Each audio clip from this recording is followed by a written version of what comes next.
तो बच्चों, आज की इस वीडियो में हम बात करेंगे क्लास 10th का जो मैथमेटिक्स है उसका बेसिक जो क्वेश्चन पेपर है उसके बारे में।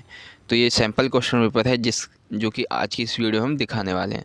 तो देख सकते हैं मार्क्स वेटेज है 80 और टाइमिंग होती है 3 घंटे की। तो चलिए वीडियो को स्टार्ट करते हैं और ये मैं आपको हिंदी में दिखाने वाला हूँ, ठीक है। तो उससे पहले आप जो सामान्य निर्देश होते हैं हर एक पेपर के एग्ज़ाम के, वो आपको पढ़ना ज़रूरी होता है, तो इन्हें ज़रूर पढ़िएगा, ठीक है। तो अब हम बात करते हैं हमारे क्वेश्चन पेपर के क्वेश्चनों के बारे में। तो सबसे पहला आता है हमारा सेक्शन ए, यानी कि ये वाला सेक्शन, ठीक है। तो इसमें देखिए एक एक मार्क्स के आपके प्रश्न हैं, जो कि आपके मतलब कि कुछ मल्टीपल चॉइस के भी होते हैं और कुछ होते हैं नॉर्मल प्रश्न, जैसे ये वाले हैं, ठीक है। और कई प्रश्नों में आपको क्या है, अथवा में क्वेश्चन दिए हुए होते हैं, यानी कि दो में से एक चॉइस होती है आपकी, कोई सा भी कर सकते हैं, ठीक है। अब जैसे देखिए ये क्वेश्चन नंबर है आपका फर्स्ट वाला कि 156 को प्राइम्स के उत्पाद के रूप में व्यक्त करें। फिर दूसरा है कि एक द्विघात बहुपद को लिखिए जिसका योग 2 है और उत्पाद उसका -8 है, ठीक है।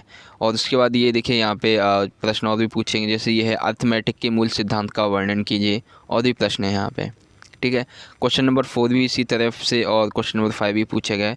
तो इन सभी प्रश्नों को आप वीडियो को पॉज करके इजीली पढ़ सकते हैं। जैसे क्वेश्चन नंबर 5 है, यदि ए और बी से अभाज्य संख्याएं हैं तो HCF ए बी ज्ञात कीजिए, यानी कि HCF हमें ज्ञात करना है ए बी का, ठीक है।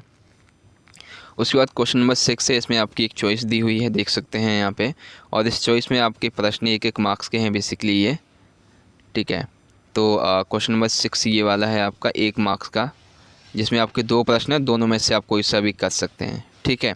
तो क्वेश्चन नंबर 7 भी इसी तरह से पूछा गया, एक चित्र दिया गया है और चित्र से संबंधित आपसे प्रश्न पूछे गए हैं, ठीक है। Question number 8, 9, 10 and 11।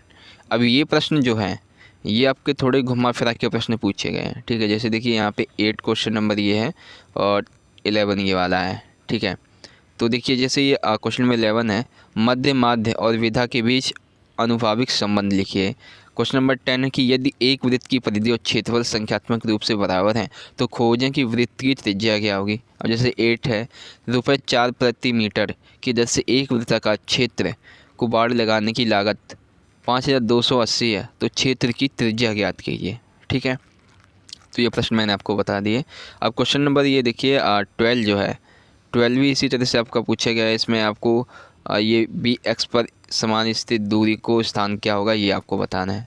उसके बाद क्वेश्चन नंबर 12 और 14 जो है, इसमें आपका मल्टीपल चॉइस दी हुई है, यानी कि ऑप्शन वाले क्वेश्चन, दोनों में से कोई भी आप यहाँ पे कर सकते हैं। 13वां क्वेश्चन जैसे ये हो गया। उसके बाद क्वेश्चन नंबर 15 ये वाले हो गए, जिसमें आपके 2 प्रश्न यहाँ पे पूछे गए हैं, ठीक है। जैसे कि ये देखिए ये वाला प्रश्न है कि एक बार मरने के बाद फेंक दिया जाता है, प्राइम नंबर प्राप्त करने की संभावना क्या है, यानी कि प्रायिकता वाला आपका ये चैप्टर से लिया गया है। उसके बाद आपका ये क्वेश्चन है, क्वेश्चन नंबर 15 और ये 16 कि एक घटना की संभावना ई प्लस घटना की संभावना ई नहीं है, यह आपको बताना है। तो सिंपल से क्वेश्चन हैं।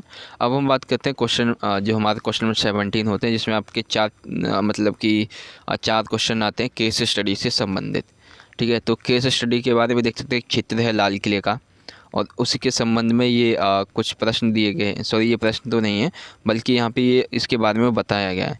फिर उसके बाद यहाँ पे आगे चल के इससे संबंधित यहाँ पे ये 5 प्रश्न पूछे जाएंगे आपसे, ठीक है। तो ये आपसे 5 प्रश्न पूछे जाएंगे, 3 प्रश्न आपके ये हो गए और 4th एंड 5 आपके ये 2 प्रश्न यहाँ पे पूछे गए हैं, ठीक है। तो अब वीडियो को पॉज करके इस क्वेश्चन नंबर 17 को ईजिली पढ़ सकते हैं। स्रोत आधारित प्रश्न है, कोई ज़्यादा कठिन तो होता नहीं है। फिर क्वेश्चन नंबर 18 भी है, स्रोत आधारित है, तो देख सकते हैं इस तरह से आपका ये जो स्रोत है वो आएगा और क्वेश्चन भी इस तरह से आपसे पूछे जाएंगे, ठीक है। एक एक मार्क्स के आपके 5 प्रश्न होंगे, जैसे कि पहला ये है, दूसरा ये है, तीसरा ये है, चौथा ये वाला है और फिर 5th आपका ये वाला है, ठीक है। तो बात करते हैं क्वेश्चन नंबर 19 के। 19 में भी एक चित्र दिया हुआ है, उसी से संबंधित आपसे प्रश्न पूछे गए हैं, यानी कि जो केस स्टडी होता है कभी उसमें चित्र दे देते हैं या फिर कभी यूं ही एक केस स्टडी दे दिया, पैराग्राफ दे दिया, उसी से संबंधित प्रश्न पूछ लेते हैं, ठीक है। तो 19 के 1st, 2nd, 3rd है ये क्वेश्चन हो गए और 4th एंड 5th आपके ये वाले यहाँ पे ये प्रश्न होंगे, ठीक है। तो आई होप आप समझ गए होंगे। उसके बाद बात करते हैं क्वेश्चन नंबर 20 के। तो 20 में भी एक प्रश्न दिया गया है और ये क्वेश्चन नंबर 20 जो है वो मैथमेटिक्स स्टैंडर्ड में भी सेम आया हुआ है, ठीक है। तो अब देखिए यहाँ पे बात करते हैं इसके क्वेश्चनों के बारे में। तो ये और ये बहुपद के शून्य हैं, बहुपद के लिए कितने शून्य हैं, तार का आकार, उस आकृति का नाम बताइए जिसमें तार मुड़े हैं। तो ये बहुत से सिंपल से हैं, ठीक है। उसके बाद क्वेश्चन नंबर 4 और 5 है कि बहुपद की अभिव्यक्ति क्या होगी, बहुपद का मान क्या है अगर x इक्वल है, तो x इक्वल टू -1 है, ठीक है। तो यहाँ पे ये आंसर बताना है। तो आई होप आप समझ गए होंगे क्वेश्चन का। उसके बाद बात करते हैं भाग बी की। भाग बी में क्या है, आपके 2-2 मार्क्स के सारे यहाँ पे प्रश्न पूछे जाएंगे। तो 2-2 मार्क्स में सबसे पहला प्रश्न ये वाला है, ठीक है, कि उस बिंदु के निर्देशांक का पता लगाएं जो जोड़ने वाले रेखाखंड को विभाजित करता है। अंक हैं 4 -3 और 8 5 अनुपात 3 3 अनुपात 1 रूप में, ठीक है। तो इसको आपको कैसे दर्शाना है ये देखिए, ठीक है। उसके बाद बात करते हैं क्वेश्चन उसी के अथवे की। तो अथवे में ये वाला क्वेश्चन दिया हुआ है, ठीक है। और उसके बाद क्वेश्चन नंबर 22 है ये वाला, जो कि चित्र से संबंधित पूछा गया है। 23 भी आपका चित्र से संबंधित है, फिर 24 भी दिया हुआ है क्वेश्चन। तो इन क्वेश्चनों को आप वीडियो को पॉज करके सिंपली पढ़ सकते हैं क्या क्या क्वेश्चन दिए हुए हैं, ठीक है। क्वेश्चन नंबर 25 भी इसी तरह से पूछा गया है। फिर क्वेश्चन नंबर 26 है ये वाला आपका, ठीक है। तो इस आधार पे हमारा सेक्शन बी जो है वो यहाँ पे ख़त्म होता है। अब हमारा जो है वो सेक्शन सी आता है। हाँ, बेसिकली यहाँ पे सेक्शन बी लिखा है, लेकिन अब सेक्शन सी आता है जिसमें आपके 3-3 मार्क्स के प्रश्न होते हैं, ठीक है। तो 3-3 मार्क्स के प्रश्नों में सबसे पहला प्रश्न क्या है, देख सकते हैं यहाँ पे कि सिद्ध कीजिए कि VE3 एक परिमेय संख्या है, ठीक है। और एक ये चित्र दिया गया है, उसी से संबंधित आपसे ये प्रश्न यहाँ पे भी पूछे गए हैं। तो 3-3 मार्क्स के ये 2 प्रश्न कंप्लीट हुए।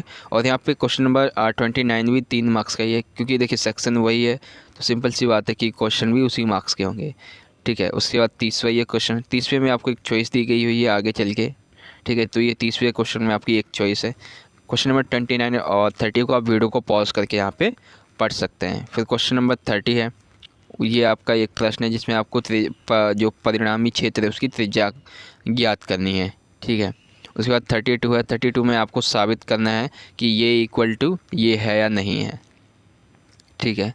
क्वेश्चन नंबर 33 है, 33 में क्या है, बेसिकली 2 प्रश्न है, दोनों में से आपको कोई एक प्रश्न करना है। जैसे कि ये वाला प्रश्न है कि 2 लगातार विषम धनात्मक पूर्णांक ज्ञात कीजिए जिनका योग 290 है, ठीक है। अब भाग बी नहीं बल्कि ये आपका आता है सेक्शन डी, जिसमें आपके 5-5 मार्क्स यहाँ पे प्रश्न पूछे जाते हैं। तो 5-5 मार्क्स के प्रश्नों में सबसे पहले 34 प्रश्न है, जिसमें 2 प्रश्न हैं आपको, दोनों में से कोई भी एक करना है, यानी कि ऑप्शन वाला क्वेश्चन है। दोनों में से आप कोई भी एक करेंगे तो भी आपको पूरे 5 मार्क्स मिल जाएंगे, ठीक है। तो आप इसको वीडियो को पॉज करके सिंपली यहाँ पे पढ़ सकते हैं, ठीक है। तो उसके ये चित्र भी दिया गया था। अब देखिए चित्र तो आपका ये वाला है कि यहाँ पे क्वेश्चन नंबर 35 है ये वाला। अब इसी ये आपको दर्शाना है कि ये इक्वल टू ये है या नहीं है, 0 आता है नहीं आता है वो बताना है, ठीक है। तो ये आपको पता चला, ये जो चित्र है ये आपका क्वेश्चन नंबर 34 के अथवे वाले क्वेश्चन का है, ठीक है। उसके बाद क्वेश्चन नंबर 36 की बात करते हैं। तो 36 में क्या है, बेसिकली आपको एक तालिका दी गई है और तालिका के आधार पे आपसे प्रश्न पूछे गए हैं, जैसे देखिए ये वाली, ठीक है। तो आपको यहाँ पे सूत्रों का मतलब क्या है वो आपको बताना है, ऊंचाई का आपको पता लगाना है और सूत्रों का क्या मतलब है, कैसे उपयोग करना है वो बताना है, ठीक है। तो इस तरह से आपका जो क्वेश्चन नंबर 36 होता है वो भी यहाँ पे ख़त्म होता है, यानी कि 5-5 मार्क्स के भी आपके क्वेश्चन यहाँ पे ख़त्म होते हैं। बेसिकली कहा जाए तो ये आपका वीडियो भी यहाँ पे ख़त्म होता है, क्वेश्चन पेपर भी यहाँ पे ख़त्म होता है। तो दोस्तों आशा करता हूँ कि आज की ये वीडियो आपको समझ में आई होगी और आपको पता चल गया होगा कि आपका जो मैथमेटिक्स का स्टैंडर्ड क्वेश्चन पेपर है वो हिंदी में, मैथमेटिक्स का स्टैंडर्ड नहीं, जो आपका बेसिक क्वेश्चन पेपर है हिंदी में, वो किस तरह से आया हुआ था। दोस्तों आशा करता हूँ कि आज की ये वीडियो आपको पसंद आई होगी। वीडियो अच्छी लगी हो तो अपने दोस्तों के साथ ज़्यादा से ज़्यादा जरूर शेयर कर देना, ताकि उन्हें भी पता चल सके कि यूट्यूब पर किसी ने हिंदी में आपका जो बेसिक और स्टैंडर्ड क्वेश्चन पेपर है वो अपलोड कर दिया है। तो चलिए दोस्तों मिलेंगे अगली वीडियो में अगले टॉपिक के साथ। तब तक के लिए आप पढ़ते रहिए और इस वीडियो को ज़्यादा से ज़्यादा अपने दोस्तों के साथ जरूर से फैला दीजिएगा। तब तक के लिए पढ़ते रहिए, अपना ख्याल रखिए, धन्यवाद, जय हिंद, वंदे मातरम।